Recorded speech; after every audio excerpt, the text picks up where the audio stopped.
PM Modi से गृह मंत्री अमित शाह की ये मुलाकात, जिस दौरान रवाना हो रहे थे मुलाकात के लिए, उस दौरान की तस्वीरें भी अब सामने आई काफिले के। चलिए एक और बड़ी खबर आपको बता रहे, नड्डा ने धर्मेंद्र प्रधान से भी मुलाकात की है। जेपी नड्डा ने मुलाकात की पूर्व शिक्षा मंत्री से, जहां पर इस मुलाकात में चर्चा देखी और यह भी बात की आगे अब क्या कुछ अब करेंगे। लेकिन धर्मेंद्र प्रधान को अब मानव लगातार अपडेट दे रहे हैं। मानव देखिए, दो बड़ी खबरें बैक टू बैक, नड्डा की मुलाकात धर्मेंद्र प्रधान से और उधर पीएम मोदी और अमित शाह की मुलाकात हुई है कि आगे सत्र कैसे बेहतर तरीके से चलाया जाए, मंत्रालय किसको दिया जाएगा।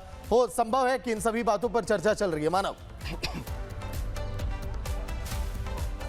बिल्कुल, देखिए सागर, चर्चा चल रही होगी और जो प्रधानमंत्री मोदी को करना होता है वो उनके दिमाग में रहता है, ये कोई नहीं जानता। हमने बीते महीने भी देखा कि लोगों ने तमाम तरीके के कयास लगाए कि इसका मंत्रालय उसको दे दिया जाएगा, ये जब रिशफलिंग होगी तो तमाम मंत्रियों के इस्तीफे हो जाएंगे, तमाम मंत्रियों को हटा दिया जाएगा। ऐसी तमाम तरीके की बातें हैं जो सोशल मीडिया पर घूमती रहती है। मैं अपने दर्शकों को पूरी जिम्मेदारी से ये कहूँगा कि प्रधानमंत्री मोदी तय करेंगे कि क्या होने वाला है। और एक कयास ये भी लगाया जा रहा है कि देवेंद्र फडणवीस मुलाकात करने के लिए मुंबई से दिल्ली आ रहे हैं और एकनाथ शिंदे के बेटे श्रीकांत शिंदे भी मुलाकात करेंगे। कोई शिक्षा मंत्री बनेगा, कौन बनेगा, ये हम जब पुख्ता हो जाएगा तो अपने दर्शकों को बताएंगे। लेकिन तमाम तरीके के राजनीतिक कयास हैं वो यहाँ पर अब लगाना शुरू हो जाएगा। लेकिन असल में होना क्या है वो प्रधानमंत्री मोदी यहाँ पर तय करेंगे। शिक्षा मंत्री जो धर्मेंद्र प्रधान थे उनसे यहाँ पर मुलाकात जेपी नड्डा ने की है और दूसरी तरफ एक मुलाकात हुई है, पीएम मोदी से मिलने के लिए गृह मंत्री अमित शाह पहुंचे। तो ये दो मुलाकातें हुई हैं और ये मुलाकातें बताती है किस तरीके से आपस में संवाद किया जा रहा है, क्योंकि